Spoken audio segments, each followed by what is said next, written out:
Bonjour à tous, moi c'est Simon et aujourd'hui on se retrouve pour parler de la lame W28 universelle de chez Festool. Cette lame m'a été envoyée par le site sobrico.com. On est ici sur une lame de diamètre 160 mm avec une épaisseur de 2,2 mm.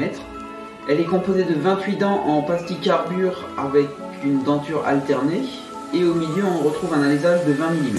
Cet alésage est compatible avec la plupart des scies circulaires du marché. Pour la lame, elle est dite universelle, c'est-à-dire qu'elle se trouve entre une lame de débit et une lame de finition. Par comparaison, ici vous pouvez voir une lame de finition qui sont généralement des lames à 48 dents.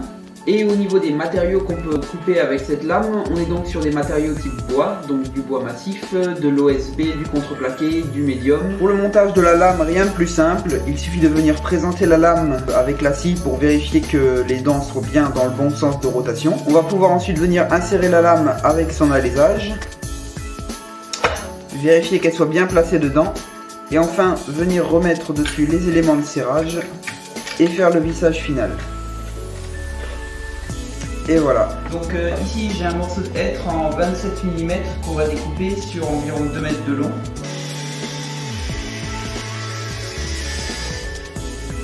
Et voilà. On arrive à faire des coupes beaucoup plus rapides avec cette 28 que la 48. Ici sur ces deux bouts de hêtre qui ont été coupés avec la 28 et la 48 dents. D'un côté à l'autre, si on a des grosses opérations de coupe à faire, on s'y retrouve quand même bien avec la 28 dents. Et pour un autre matériel ici, donc c'était une plaque de mélaminé en 12 mm. Entre les deux lames, on voit absolument pas la différence. C'est pour moi un grand vice sur cette lame W28 de chez Festool. Je remercie encore donc le site Sobrico qui me l'a envoyé. J'espère que cette petite vidéo vous aura été utile. À la prochaine et bricolez bien.